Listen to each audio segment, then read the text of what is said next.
الحمد لله رب العالمين والصلاة والسلام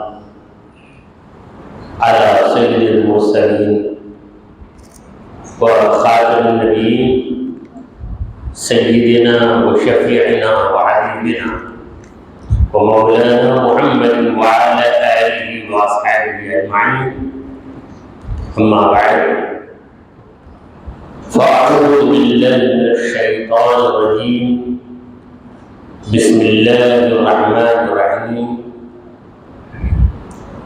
إن الذين كفروا ويصدون عن سبيل الله والمسجد الحرام الذي جعلناه للناس سواء العاكف فيه والباد ومن يرد فيه بإلحاد بظلم نذقه من عذاب أليم.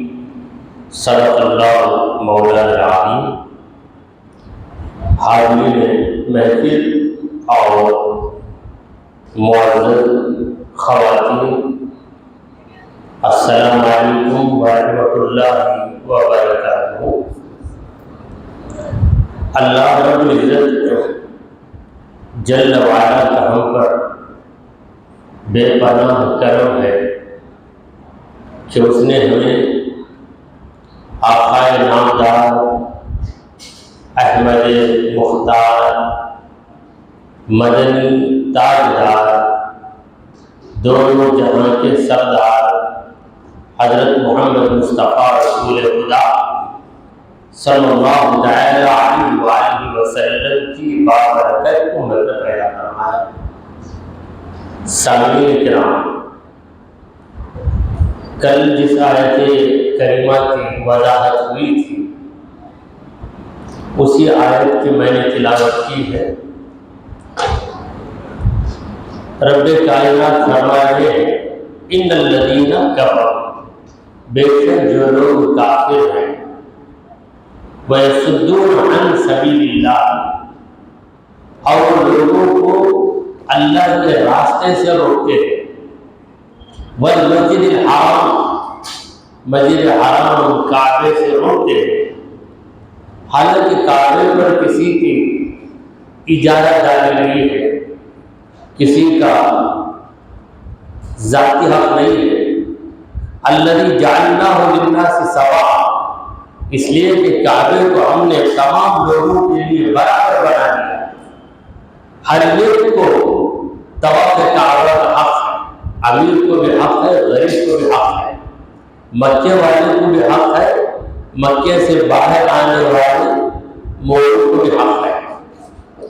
العاکف فیہ والباد، وہاں رہنے والا اور دیہاتوں سے آنے والا، دور دراز مقامات سے آنے والا، اس کو بھی حق ہے.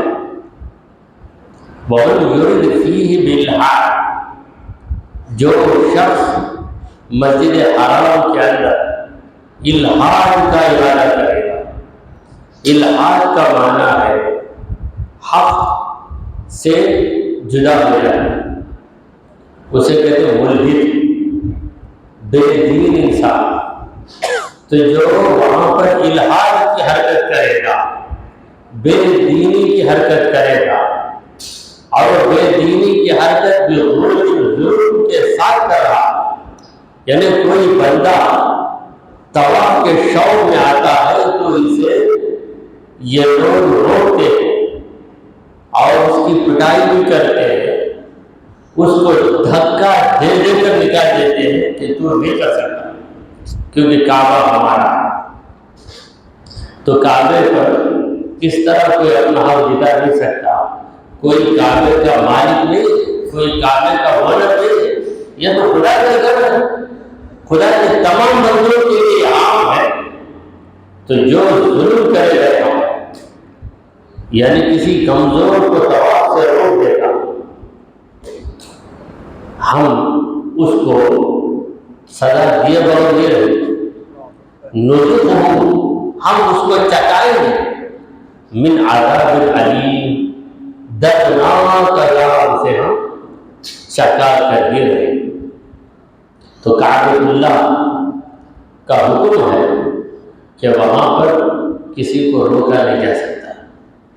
انتظامات کی خاطر ہجوم بہت زیادہ ہو تو انتظامیہ ایسا کر سکتے ہیں کہ ابھی جگہ نہیں ہے، لوگ طواف کر رہے ہیں، وہ جب باہر آ جائیں گے تم اندر جاؤ، تو انتظام کی خاطر ان سے آنے والوں کو روکا جو جاتا ہے، وہ طواف سے روکا نہیں جاتا ہے، بلکہ بھیڑ زیادہ ہونے کی وجہ سے جو دقت ہوگی اس دقت کی وجہ سے لوگوں کو روکا جاتا ہے، صرف اس بنیاد پر کہ تو وہاں سے آیا ہے اس لیے طواف کعبہ نہیں کر سکتا۔ صرف بامبے والوں کو اجازت ہے، حیدرآباد والوں کو نہیں، حیدرآباد والے آ سکتے، مدرس والے نہیں آ سکتے، یہ خاندان کے لوگ بھی آئے، اس خاندان کے لوگ نہیں آ سکتے، یا اتنی حیثیت جس کے پاس ہے وہی آ سکتا ہے، غریب آدمی نہیں آ سکتا، یہ کعبے کے اندر نہیں چلے گا۔ صرف کعبہ کی بات نہیں، کسی بھی مسجد میں نہیں چلے گا۔ مسجد کا معاملہ تو ایسا ہے کہ ایک نوکر ہے، دوسرا اونر ہے۔ نوکر پہلے آیا، پہلی صف میں جگہ مل گئی، اونر بعد میں آیا، دوسری صف میں اسے جگہ ملی۔ نوکر کی پیٹھ کے پیچھے اونر بیٹھا ہے، جب نوکر سجدہ کرے گا، اونر بھی سجدہ کرے گا، تو نوکر کے خادموں کے پیچھے اونر کا سر جھکے گا۔ سر تو رب العالمین کی بارگاہ میں جھکا رہا ہے، مگر نوکر کے خادموں کے پیچھے اونر کا سر ہے۔ یہ اتحاد مسجد کے اندر دیکھا جاتا ہے، جیسے کہ علامہ اقبال نے شعر کے ڈھانچے میں اس حقیقت کو واضح کیا۔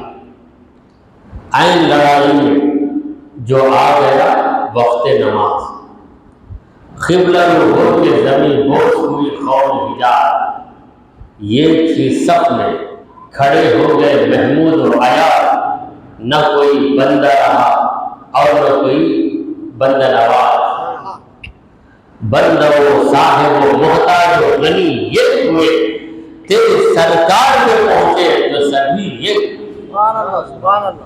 محمود عیاض، محمود بادشاہ، عیاض غلام۔ غلام کی مجال نہیں کہ بادشاہ کی خرید بھی بڑھ جائے، ہمیشہ دست بستہ کھڑا ہے، دست بستہ ہاتھ باندھ کر کھڑا رہے، مگر جب نماز کا وقت آ گیا تو اب کوئی خصوصیت نہیں ہے۔ غلام نے پہلے وضو کیا، پہلی صف میں آ گیا، آقا کو وضو کرنے میں دیر لگی، بادشاہ کو دیر لگی آنے میں، آئے گا تو دوسری صف میں کھڑے رہے گا، غلام آگے ہے آقا پیچھے، یہاں پر کوئی امتیاز نہیں۔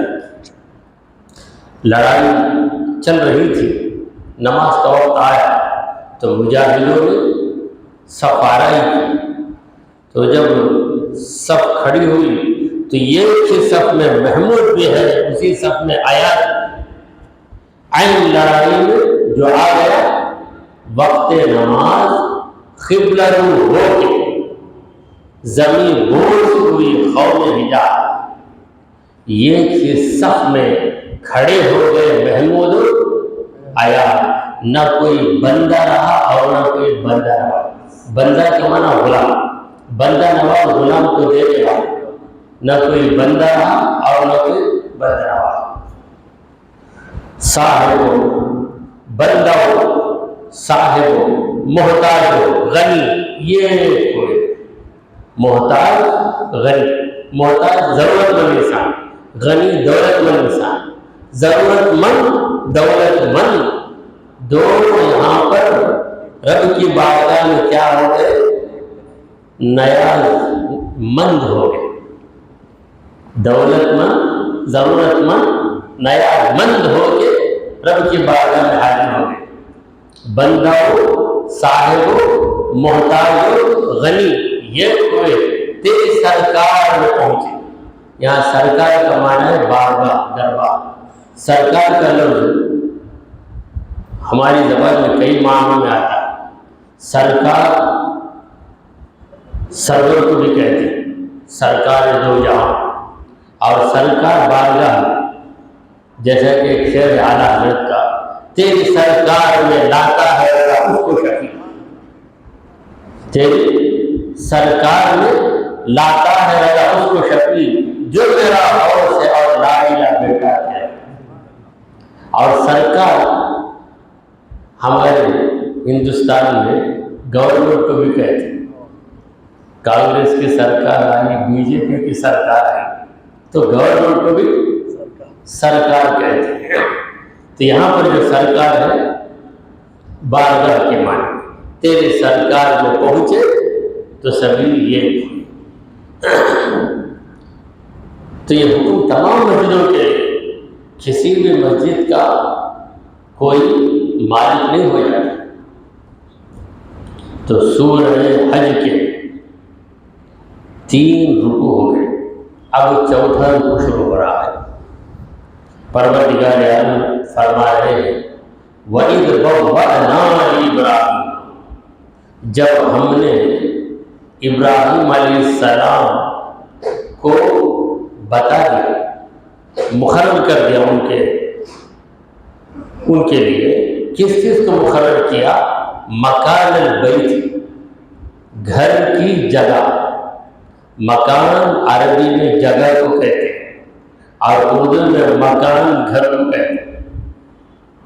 اردو میں مکان، آپ کا مکان کہاں ہے، یعنی آپ کا گھر کہاں ہے۔ اگر آپ عربی میں پوچھیں آئینہ مکان کا، تیرا گھر کہاں ہے یہ مطلب نہیں، تیری جگہ کہاں ہے وہ مطلب ہو۔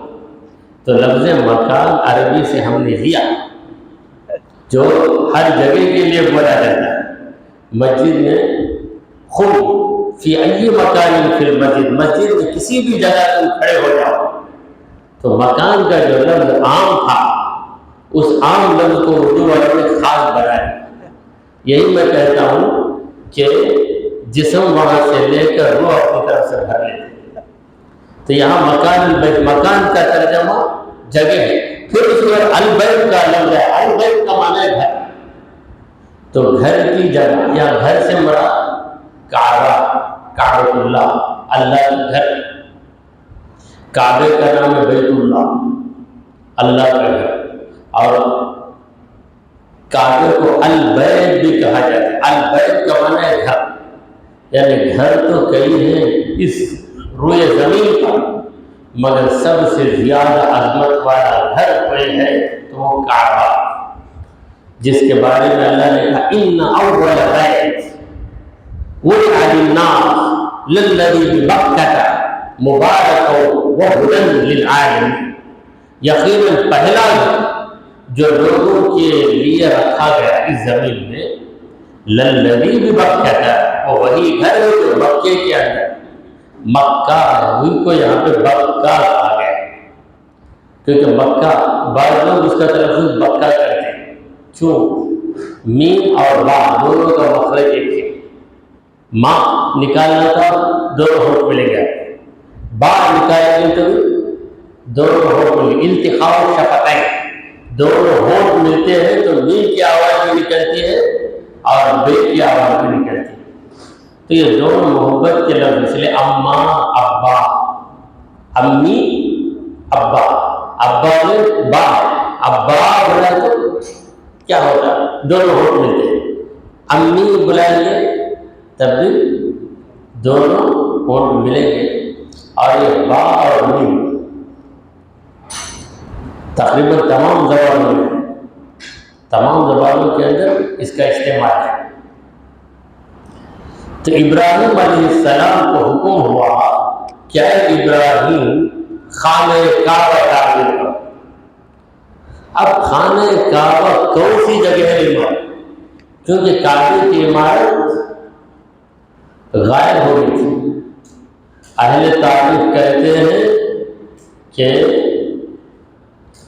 طوفان میں اس کی دیواریں گر گئی۔ اب کھلا میدان ہے، اس میدان میں کعبہ کہاں بنایا جائے؟ تو ابراہیم علیہ السلام کو حکم مل گیا۔ پروردگار جب حکم دیتا ہے تو اس حکم پر عمل کرنے کی آسانی بھی دیتا ہے۔ اگر اللہ کہہ دیتا کیا ابراہیم تم کعبہ بناؤ، کہاں بناؤ کعبہ، وہ تم خود معلوم کر لو، تو کیسے معلوم کریں؟ اگر معلوم کرنے میں غلطی ہوگی تو پھر ایسی جگہ کعبہ بن جائے گا جو کعبے کی جگہ ہی نہیں۔ تو اللہ تعالیٰ بندوں کی بڑا مہربان، وہ حکم دیتا ہے تو حکم پر عمل کرنے کی سہولت بھی دیتا ہے۔ تو اس پروردگار نے ابراہیم علیہ السلام کو بتا دیا کہ ابراہیم یہ جگہ ہے جہاں پر کعبہ بنانا چاہیے، جہاں کعبہ تھا۔ آدم علیہ السلام کے زمانے میں بھی کعبہ تھا، تو آدم علیہ السلام جنت سے جو پتھر لائے تھے وہی پتھر ہے حجر اسود، جو پہلے سفید تھا، لوگوں کے گناہوں کے اثر کی وجہ سے وہ کالا ہو گیا، تو اب اس کا نام ہے الحجر الاسود، کالا پتھر۔ اسے کعبے کے 4 کونے، 4 رکن، کعبے کے 4 رکن ہیں، 4 کونے، 4 اینگل۔ تو جس رکن میں حجر اسود ہے اس رکن کا نام ہے رکن ہندی۔ رکن ہندی، رکن ہندی ہے، رکن عراقی ہے، رکن شامی ہے، رکن یمانی ہے، یہ ہے رکن ہندی۔ اس کا نام رکن ہندی اس لیے رکھا گیا ہے کہ اس کا ڈائریکشن، اس کا رخ ہندوستان کی طرف۔ ہندوستان، ہند ایک ایسا ملک ہے جو رسول کریم صلی اللہ علیہ وسلم کے زمانے ہی میں عربوں کے اندر مشہور تھا۔ وہاں کی ایک تلوار، اس کو کہتے تھے سیف المہند، ہندوستان سے تیار ہو کر آنے والی تلوار، اور اپنی عورتوں کا نام ہندا رکھتے تھے۔ ابو سفیان رضی اللہ عنہ کی بیوی کا نام تھا ہندا، تو ہند۔ تو ہمارے لیے فخر کی بات یہ ہے کہ ہم تو ہیں ہندوستان میں، اور ہندوستان کا رخ کعبے کے جس کونے پر ہے، کعبے کے جس کارنر پر ہے، وہ حجر اسود والا کونا ہے، رکن ہندی اس کا نام ہے۔ دیکھیں، جب ہم بہت سے لوگ پوچھتے رہے کہ آپ سورہ حج کی تفسیر اتنے دنوں سے کر رہے ہیں، حج کا ذکر ہی نہیں آ رہا، کیا کیا ذکر آ رہا ہے، عذاب کا ذکر آ رہا ہے، جنت میں نعمتوں کا ذکر آ رہا ہے، حج کا ذکر ہی نہیں آیا، مگر نام اس کا سورہ حج ہے۔ تو 3 رکوع کے بعد چوتھے رکوع میں اللہ تعالیٰ نے حج کا ذکر کیا، اور حج کا ذکر کعبے کے ذکر کے بغیر ناممکن۔ حج اور کعبہ، حج اور کعبہ لازم و ملزوم ہیں۔ حج ادا کرنے کے لیے کعبہ ضروری ہے، کعبے کے بغیر حج ہو نہیں سکتا، تو حج کے لیے کعبہ ضروری ہے، اور کعبہ بنایا ہی گیا حج کے لیے، تو یہ دوسرے کے لیے لازم و ملزوم ہے۔ تو کعبے کا ذکر ہو رہا ہے، اس کے بعد حج کا ذکر بھی آیا۔ تو سامعین کرام، کعبہ آدم علیہ السلام کے دور سے تو طوفان نوح کے موقع پر کعبۃ اللہ منہدم ہو گیا، پانی کی ماروں میں زوردار پانی سیلاب آیا، تو اس واسطے وہاں کی دیواریں گر گئی۔ اب کعبہ بنانا ہے۔ ابراہیم علیہ السلام کو اللہ نے حکم دیا کہ اے ابراہیم، تم تمہاری بیوی اور بچے کو اس جگہ چھوڑو جہاں میرا گھر ہے۔ تو اس وقت کعبے کی عمارت نہیں تھی، مگر کعبہ تو وہیں موجود تھا۔ وہ جو رقبہ ہے اس کا نام ہے کعبہ، اس کی دیوار رہے یا گر جائے وہ جگہ کعبہ ہے۔ اس جگہ میں آپ جا کر نکلیں گے تو آپ کعبے کے اندر جا کر آ گئے، بھلے وہاں پر دیواریں ہوں یا دیواریں گر جائیں۔ تو ابراہیم علیہ السلام کو حکم ہوا کہ کعبہ بناؤ۔ اب کعبہ بنانے کا حکم دے دیا پروردگار، پھر رب نے کرم کیا کہ کعبہ کہاں ہے اس کی نشاندہی کر دی۔ حضرت ابراہیم علیہ السلام کو بتا دیا گیا کہ یہ ہے کعبے کا رقبہ۔ رقبہ آپ سمجھتے ہیں یہ ایریا جو ہے میتھمیٹکس کا ایریا ہے۔ دوسرا ایریا محلے کا بھی ایریا ہوگا، ٹریپیکینک ایریا، ہائیپوٹک ایریا، وہ ایریا نہیں، یا ایریا سے مراد جگہ کی مساحت، کوانٹٹی آف دا پلیس اس کی۔ تو میں اتنی وضاحت اس لیے کر دیتا ہوں تاکہ ہر ایک کی سمجھ میں بات آ جائے۔ تو ابراہیم علیہ السلام کو اللہ نے بتا دیا کہ اللہ کا قانون ہے لا یکلف اللہ نفسا الا وسعها۔ اللہ تبارک و تعالی اتنی ہی ذمہ داری دیتا ہے جتنی ذمہ داری ایک آدمی سنبھال سکتا ہے، اس سے بڑھ کر ذمہ داری پروردگار نہیں دیتا۔ اللہ نے روزہ رکھنے کا حکم دیا، 14 گھنٹے آپ روزہ رکھ سکتے ہیں۔ پروردگار نے یہ نہیں کہا کہ مسلسل 100 گھنٹے روزہ رکھو، تو 100 گھنٹے کہاں روزہ رکھتے ہو؟ 100 کم ہوں گے سوچتے ایسا سوچتے کہ ابدی نیند سو جاتے۔ تو اللہ تعالیٰ جانتا ہے، اور پروردگار فرماتا ہے کہ یرید اللہ بکم الیسر ولا یرید بکم العسر۔ اللہ تمہارے ساتھ ہمیشہ آسانی چاہتا ہے، تم کو تکلیف میں رکھنا، تمہارے اوپر دباؤ ڈال دینا یہ پروردگار نہیں چاہتا، کیونکہ وہ تو رحیم ہے، رحم کرنے والا آسانی ہی چاہے گا۔ اللہ رحیم ہے، رحم کرنے والا آسانی چاہے گا۔ تو ہماری تمام عبادتیں آسان، اگر تکلیف ہم محسوس کر رہے ہیں تو یہ ہمارے نفس کا دھوکہ، ورنہ عبادت کے اندر کوئی تکلیف نہیں، آسانی آسانی۔ تو اللہ نے ابراہیم علیہ السلام کے حق میں اس بات کو آسان کر دیا کہ جگہ بتا دی گئی، مکان البیتی، گھر کی جگہ یعنی کعبے کی جگہ پروردگار نے جب ہم نے بتا دیا، ہم نے متعین کر دیا کیا ابراہیم دیکھو یہی وہ جگہ ہے جہاں آپ کو کعبہ بنانا ہے۔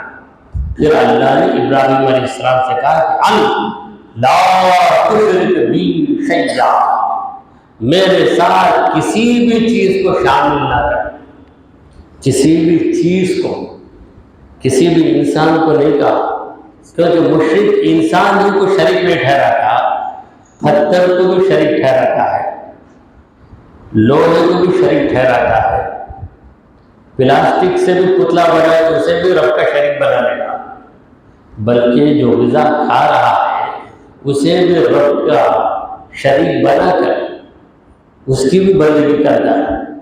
مشرک کی عقل پر کیا پردے پڑ گئے پتہ نہیں کہ یہ چیز میرا خدا کیسے ہو سکتی ہے، اتنا وہ غور نہیں کرتا۔ یہ چیز تو میں اپنے ہاتھ سے تیار کیا، میں اسے توڑ نہیں سکتا ہوں، یہ چیز کیسے میرا خدا ہو سکتی ہے؟ بعض مشرکین مسلمانوں پہ اعتراض کرتے، تم لوگ ہم کو پوجا سے منع کرتے ہو، پتھر کی عبادت سے منع کرتے ہو، تم لوگ بھی تو وہی کام کرتے ہو، کعبے کے پاس جا کر کعبے کا چکر لگاتے ہو۔ یہ کعبہ کیا ہے؟ یہ دیواریں ہیں، اس کے اندر پتھر ہیں، پتھروں سے بنائی گئی، اینٹوں سے بنائی گئی دیوار ہے، پھر وہ جو خاص پتھر ہے حجر اسود، اسے تم بوسہ بھی دیتے ہو۔ تو ہم یہ عرض کرتے ہیں کہ تم کسی پتھر کی تعظیم کرتے ہو تو اسے خدا مان کے کرتے ہو، اور ہم کعبے کو خدا نہیں مانتے، خدا کا گھر مانتے ہیں۔ ہم طواف کرتے ہیں کعبے کا، ہم طواف کرتے ہیں کعبے کا، مگر عبادت کرتے ہیں رب کعبہ، رب کعبہ کی عبادت کرتے ہیں۔ اور ہم اس پتھر کو اسی لیے بوسہ دیتے ہیں کہ اس پتھر کو بوسہ دینے کا حکم ہم کو ہمارے رب نے دیا ہے، ہمارے نبی کریم صلی اللہ علیہ وسلم نے بوسہ دیا ہے، حضور کے مبارک ہونٹ لگے اس پتھر کو۔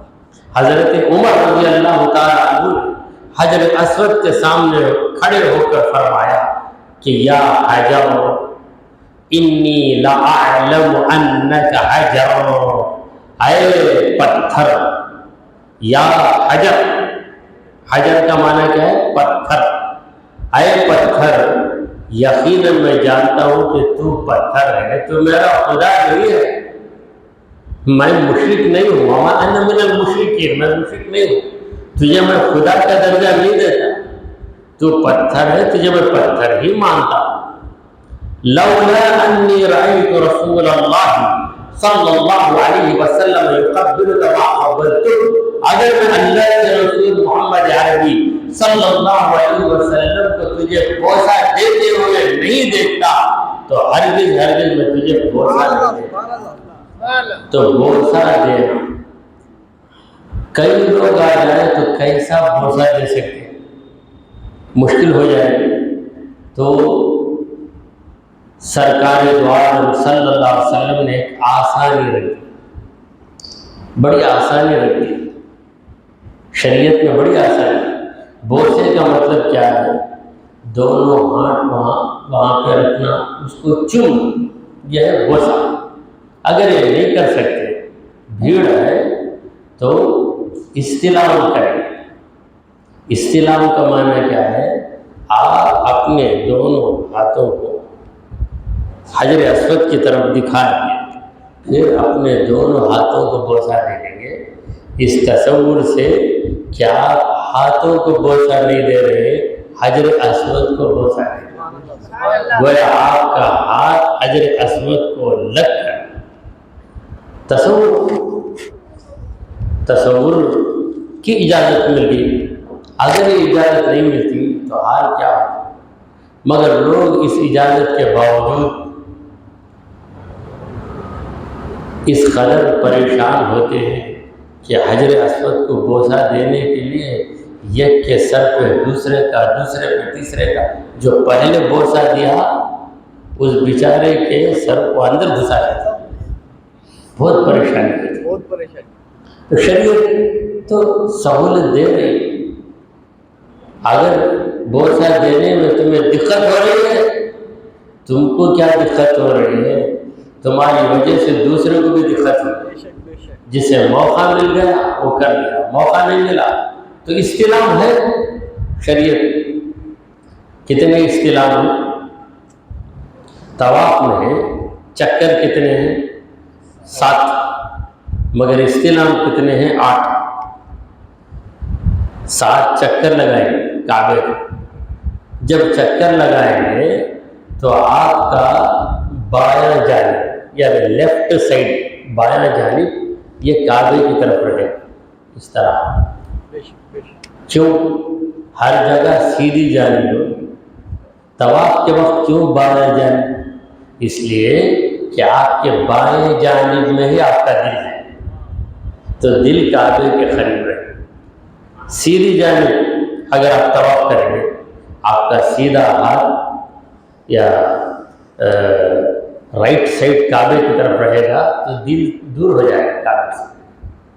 تو اس طریقے سے آپ غور کیجیے، کعبے کا طواف کرتے ہیں جو لوگ عمرہ کر کے آئے ہیں، حج کریں، وہ لوگ اچھی طرح جانتے ہیں، اور جو اب تک انہیں کعبہ جانا نصیب نہیں ہوا، کتابوں میں مسائل تو پڑھتے، مسائل پڑھتے تو دل کعبے سے قریب رہے، اس لیے کعبے کے دیکھیں طواف کے دوران آپ کو اپنا سینہ کعبے کی طرف نہیں کرنا چاہیے، نماز میں چہرہ سینہ کعبے کی طرف رہے گا، طواف میں نہیں رہے دل۔ تو حجر اسود کے پاس آئے، جب آپ شروع کریں گے تو ایک استلام کریں گے، ایک چکر ختم ہوتے ہی ایک چکر ختم ہوا، دوسرا استلام ہو گیا، تو 7واں چکر ختم ہوا تو 8واں استلام ہوا۔ اس لیے میں کہتا ہوں 7 چکر 8 استلام۔ استلام کو معنی آپ سمجھ گئے، بوسے کی جگہ بوسہ نہیں کر سکتے تو اس کا سبسٹیٹیوٹ اللہ نے مقرر کیا ہے، اس کا قائم مقام اللہ نے مقرر کر دیا، تکلیف نہیں دی۔ رب تعالیٰ آسانی چاہتے ہیں مگر لوگ آسانی نہیں چاہتے، جا کے گھستے، اور جو نہیں گھس کر صرف استلام کرتا، کیا بات تیرے دل میں خواہش نہیں کیا، جاؤ، میں ڈرتا نہیں، میں جاتا ہوں، تو وہاں جائیں گے، ہم وہاں گھسیں گے، لیکن بات دیکھیں گے کہ آپ وہاں سے چند میٹر کے بعد آ کر کھڑے ہیں، کہاں کھڑے ہیں آپ کو یاد نہیں۔ تو بہرحال میں پروردگار عالم نے حضرت آدم علیہ السلام سے کہا، حضرت ابراہیم، یہاں ذکر ابراہیم علیہ السلام کا چل رہا ہے، کعبے کی جگہ اللہ نے بتا دی ابراہیم علیہ السلام کہ دیکھو یہ مقررہ جگہ ہے، یہ اسپیسیفائڈ پلیس ہے، ادھر ہی آپ کو کعبہ بنانا ہے، اور پہلی چیز ہے کسی چیز کو شریک نہ کرو، کسی انسان کو، شے کے اندر انسان بھی آ جائے، کیونکہ انسان بھی چیز ہی ہے، انسان بھی چیز ہے، حیوان بھی چیز ہے، پہاڑ بھی چیز ہے، درخت بھی چیز ہے، سورج بھی چیز ہے، زمین بھی چیز ہے۔ یہ شے کا جو لفظ ہے یہ ہر ایک کے لیے، تو لا تشرک بھی شیئا، کسی بھی چیز کو میرے ساتھ شریک نہ کرو۔ شریک کا مطلب میرے برابر مت بنا، میں خالق ہوں، ہر ایک مخلوق ہے، میں رازق ہوں، ہر ایک مرزوق ہے۔ مرزوق کا معنی ہے رزق پانے والا ہے، میں معبود ہوں، ہر ایک میرا عابد ہے، میں مالک ہوں، ہر ایک میری ملکیت میں ہے، میرے برابر کسی کو مت بنا۔ لا تشرک بھی شیئا، کسی بھی چیز کو، اتنا بڑا ہے آسمان پھیلا ہوا ہے، یہ خدا ہے کیا؟ نہیں، یہ بھی خدا ہے، یہ بھی خدا کی مخلوق ہے۔ حضرت ابراہیم علیہ السلام نے اپنی قوم کو سمجھانا چاہا، پہلے ستارے کو دیکھا، کہا کہ ھذا ربی، یہ میرا رب ہے۔ پھر جب ستارہ غائب ہوا تو کہا کہ جو یہ حالت میں نہ رہے وہ خدا کیسے ہو سکتا ہے؟ پھر چاند کو دیکھا، کہا یہ رب ہے، پھر چاند بھی غائب ہو گیا تو کہا یہ بھی خدا نہیں ہے۔ سورج کو دیکھا، فلما رأى الشمس بازغة، سورج کو دیکھا کہ سورج نکلا تو کہا ھذا ربی، دل سے نہیں کہے یہ میرا رب ہے، لوگوں کو سمجھانے کے لیے یہ میرا رب ہے کیا؟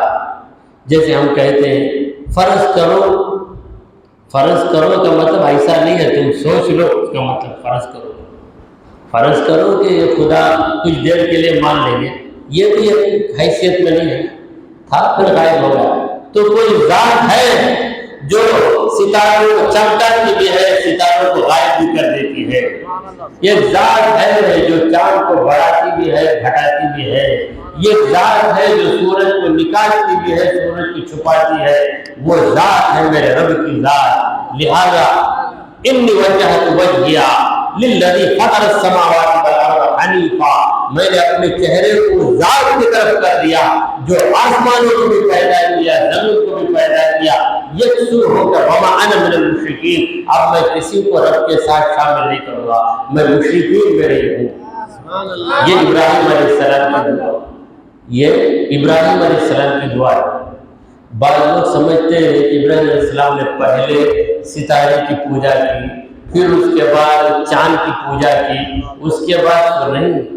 ابراہیم علیہ السلام نے کبھی کسی کی پوجا نہیں کی، لوگوں کو سمجھانا، سمجھانے کے لیے یہ طریقہ، جیسے تمہاری ہی بات کو میں تسلیم کرتا ہوں، تمہاری بات کو تسلیم کرنے کے بعد پھر اس کے بعد تمہاری بات غلط ہے، تم پر میں جتا دوں گا، تمہاری بات کی غلطی ثابت کرنے کے لیے کچھ دیر تمہاری بات کو مان لیتا ہوں، حقیقت میں نہیں مانتا، تم کو سمجھانا میرا مقصد ہے۔ تو اللہ نے کہا کہ اللہ تشرک بی شیئا، میرے ساتھ کسی کو شریک نہ کرو، وطہر بیتیا، میرے گھر کو پاک کر۔ کعبہ خدا کا گھر، کعبے کو پاک کرنا کس کا کام؟ ابراہیم علیہ السلام کا کام۔ خدا کے گھر کو پاک کرنے کا جو موقع ہے یہ خوش نصیب انسان کو ملتا ہے، ہر ایک کو نہیں ملتا۔ کوئی مسجد کا مؤذن بن جائے اور اس مؤذن کو مسجد کی صفائی کی ڈیوٹی مل گئی تو یہ بڑی خوش نصیبی ہے، مگر افسوس یہ ہے کہ اپنی خوش نصیبی سے وہ بے خبر، کیا کرنا، میں مؤذن بن گانا، دوسرا کام رہا تو مؤذن، مؤذن صحیح تلفظ ہے، ہم اس کو مؤذن کہتے ہیں، مؤذن۔ تو حدیث پاک میں ہے کہ ارفع الناس اکبر الناس عناقا یوم القیامت المؤذنون، قیامت کے دن جن کی گردنیں لمبی رہیں گی وہ مؤذن ہوں۔ اذان کی برکت سے گردن لمبی ہوگی کا مطلب کیا ہے؟ یعنی ان کا درجہ سب پر نمایاں ہو جائے، ان کا درجہ سب پر نمایاں ہو جائے۔ جیسے محاورہ، بھائی ان کا ہاتھ بہت بڑا ہاتھ ہے، کا مطلب آ کر دیکھا تو اتنا ہی ہو۔ بڑا ہاتھ کا مطلب کیا؟ زیادہ سخاوت کرتے، انہوں بڑا، دل بڑا ہوتا، دل بڑا ہوگا کیا فوراً چیک اپ کرو، بڑا ہوگا تو بند ہو گیا دل تک ہوگا، وہ مطلب نہیں۔ دل بڑا ہو گیا تو مطلب کیا؟ یعنی دل کے اندر مدد کرنے کی کیفیت پیدا ہو گئی، ہمیشہ بخیل، لیکن آج اس کا دل کیسا بڑا ہوگا معلوم نہیں پڑتا، ہمیشہ بخیل ہے یہ انسان، مگر آج اس کا دل کیسے بڑا ہو گیا۔ کہتے ہیں کہ محبت میں دل بڑا ہو جائے، یہ پائی خرچ نہیں کرے گا، لڑکے سے محبت ہوگی، وہ بولتے 10,000 کی چیز ہونا، دل بڑا ہو جاتا ہے۔ تو یہ عشق مجازی میں دل ایسا بڑا ہو جاتا، تو عشق حقیقی کا معاملہ کیا؟ اللہ اور اس کے رسول کا عشق عشق حقیقی ہے، اور دوسروں سے جو عشق ہوتا ہے وہ عشق مجازی ہے، وہ عشق ہی نہیں ہے، کیونکہ وہ معشوق ہی نہیں رہتا، معشوق ختم ہو جاتا تو عشق کہاں سے باقی رہے گا؟ تو اللہ تعالیٰ نے ابراہیم علیہ السلام کو کیا حکم دیا؟ طہر بیتیا، اے ابراہیم میرے گھر کو پاک کرو۔ تو رب کے گھر کو پاک کرنا کس کی سنت ہے؟ ابراہیم علیہ السلام کی سنت ہے۔ آپ ابراہیم علیہ السلام کا درجہ نہیں پا سکتے، مگر جو کام ابراہیم علیہ السلام نے کیا ہے وہ کام آپ بھی کر رہے ہیں۔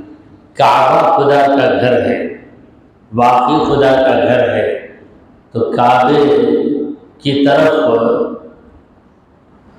رخ کو مقرر کر کے جتنی مسجدیں تیار ہوتی ہیں دنیا میں، ہر مسجد خدا کا گھر ہے۔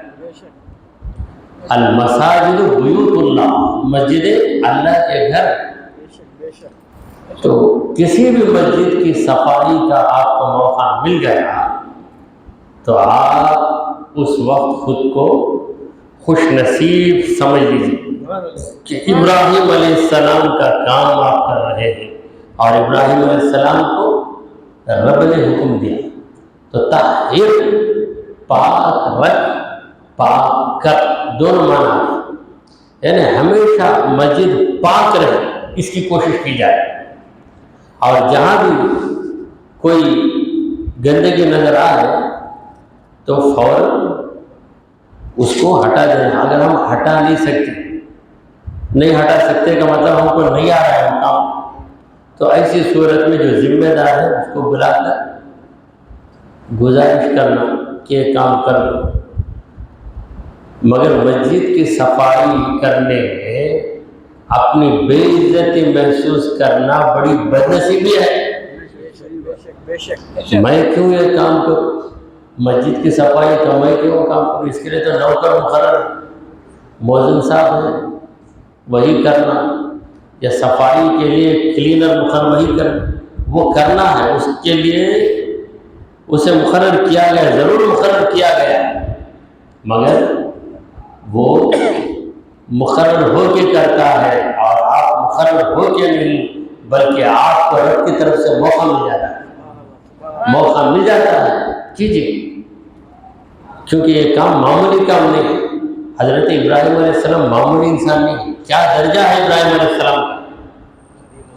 سب سے بڑا درجہ انسانوں میں کس کا ہے؟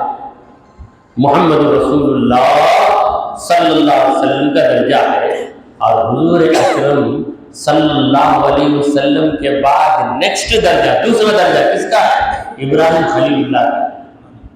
ابراہیم علیہ السلام خلیل اللہ، ہمارے حضور صلی اللہ علیہ وسلم حبیب اللہ، حبیب اللہ کے بعد سب سے بڑا درجہ خلیل اللہ کا۔